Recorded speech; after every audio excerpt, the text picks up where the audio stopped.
Good afternoon mga kumars! May iba naman ang ating gagawin for today. Ang gagawin naman natin, ito po pwedeng pangbaon. So, ang gagawin natin, palaman. Ito po. Mayonnaise po ang ating ingredient. Halo-halo lang to, egg. Egg mga kumars. 3 nilagang itlog po yan. Hindi ko masyadong minash. Gusto ko po medyo chunky, yung medyo may buo-buo siya. Pangit naman masyado kung masyadong durog.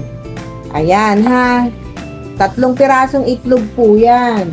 Tapos, sibuyas mga kumars. Ayan, sibuyas. Yung sibuyas, 1 piraso lang po yan, pero medyo malaki po yung sibuyas na aking chinap.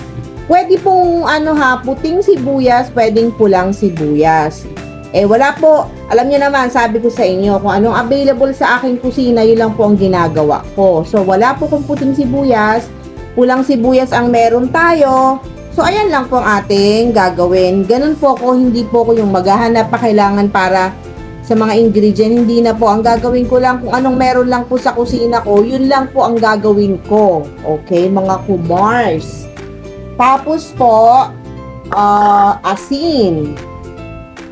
Asin, mga kumar. Sobrang to sarap ng palaman na to, magpapalaman. Magugustuhan ng mga bata itong mga kumars.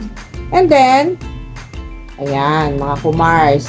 Nagtataka kayo, meron pang century tuna, meron pang itlog. Okay lang po yan. Kasi parang iba ang flavor. Pagka puro namang itlog lang, medyo nakakasawa mga kumars. So, lalagyan natin ng century tuna flakes in oil. O, baka naman, century tuna. Diba? O, ayan, i-open na natin yung ating century tuna flakes oil. Pwede rin namang chili ha. Kaya lang, kung chili, yung mga bata hindi nyo sila mapapakain ng ganyan, mga kumars. So, ang kailangan natin, yung makakain ng mga bata, yung pangkalahatan. So, pag chili naman yan, 1 tao lang ang pwedeng kumain yan, mga kumars. Yung mahilig lang sa mga spicy.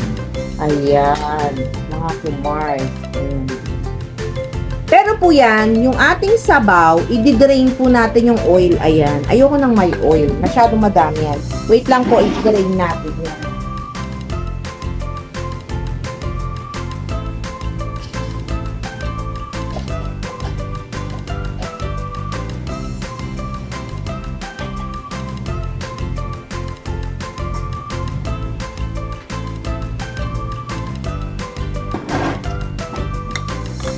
So, ayan mga kumars, kumuha na tayo ng ating panala. I-drain natin. Alisin natin yung kanyang sabaw. Ayan. So, eto mga kumars, lalo sa may mga estudyante dyan, o kaya pang yung mga nagtatrabaho. Ito, ilagay nyo lang to sa rep nyo pag ginawa nyo na. Alam nyo maganda po to nilalagyan ko pa to ng celery, kaya lang wala tayong celery. Ang sarap po yan, may celery, may konting yung sili na haba, pwede po yan. Kaya lang, sabi ko sa inyo, pag hindi ko makain ng spicy, hindi pwede yan. So, ayan, na-drain na natin mga kumars. Ayan. Halo-halo lang to mga kumars.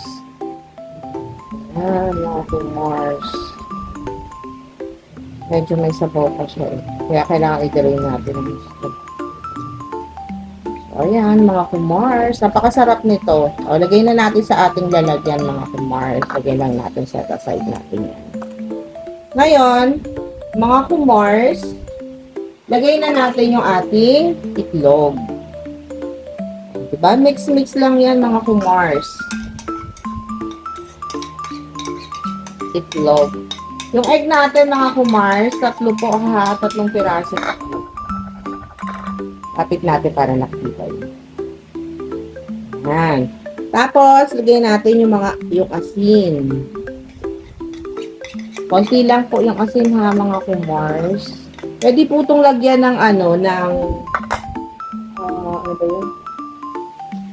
Pwede lagyan nyo ng yung pineapple tidbit, pwede po.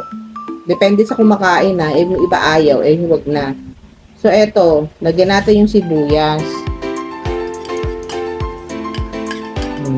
So, yummy to. Pwedeng pangbaon ng bata, pwedeng sa mga nagtatrabaho, or pag nag-outing kayo mga kumars, pwede po yan. Ayan. So, mix muna natin. Ngayon, lagyan na natin ng paminta. So, mga kumars, so yummy to Tsaka, maganda po ito, pag bumili kayo ng mga mahal, di ba? Lagyan natin ng paminta. So, wag na masyadong madami dahil yung iba hindi mahilig sa paminta. Pero ako gusto ko. Ako napakataong gusto ang paminta. Ayan mga kumars. So, mix natin yan mga kumars. So, hindi lang mga bata makagusto nito, pati matanda. Alam niyo, sarap to may celery, tsaka yung siling panigang, lalagyan nyo. Sarap. Gagayatin nyo ng maliliit. Konti lang, isa lang, or kasi merong maanghang, no? So, lagyan na natin ng mayo. Ayan. Tapos, lalagay lang natin to sa fridge, mga kumars. Lagay natin sa container. Ayan, para hindi po yan masisira. Kasi kapag yan nilagay nyo lang sa labas, masisira yan. Mga kumars. So, mix na natin. Hindi ko muna yaan ito dahil kasi baka kulang sa mayo. Maglalagay pa tayo. Pero, tingin ko okay na to. Kailangan kasi mag-well combine tapos hindi naman yung kulang na kulang sa mayonnaise. Ayan, mga kumars. So, masarap to, mga kumars. So, masarap. Ayan. Sarap po to kasi pag puro itlog, nakakasuya. Ito po hindi kayo masusuya. So, matanda man or bata, magugustuhan po ito mga kumars. So, ito, last na tong mayo na to. Tama na yan. Okay, mga kumars. Alam nyo, hindi lang matatanda or bata ang makakagusto nito. Panglahatan po, panglahatan.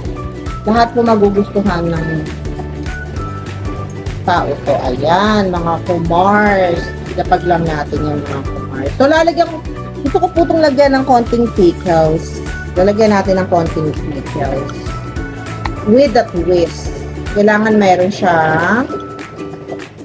Pero pwede nyo naman tikman kung ayaw nyo na may pickles. Optional lang naman po. Pwedeng lagyan.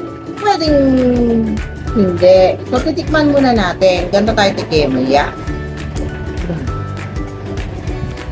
Harap.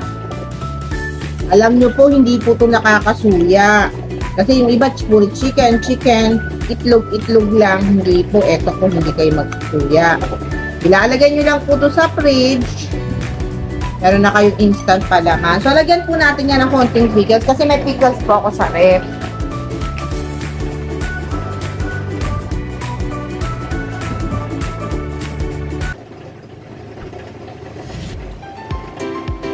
Huwag nyo po lalagyan ng madaming pickles sa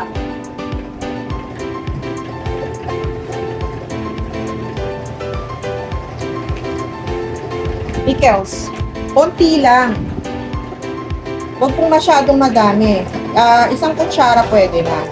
Sabagay, depende sa taste nyo, no? Depende naman kasi sa kumakain yan eh.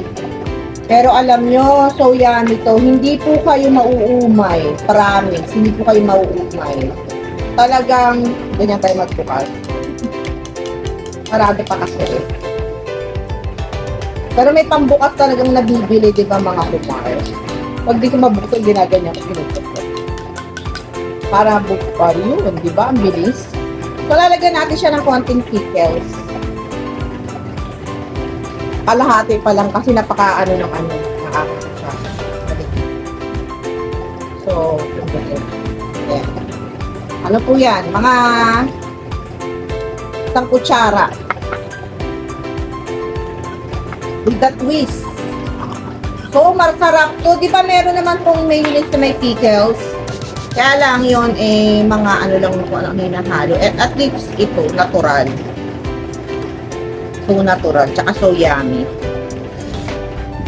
So, ayan. Yan lang. May palaman, instant palaman na kayo. Lalagyan nyo na lang sa container. So, ito po ay titikman muna natin, mga kumars. Ayan tayo magtikim. Okay. Ayan. Ang sarap. Mga kumars, sobrang yummy. Kung gusto nyong damihan ng paminta, pwede. Pero sa akin, okay na yan. Yung gusto ng maraming paminta, okay pong dagdagan nyo. So, hindi po to nakakaumay. Pwede pong pambaon. Palaman nyo sa mga handaan. Kahit na anong okasyon, pwede po sandwich. O, eto po ang ating palaman.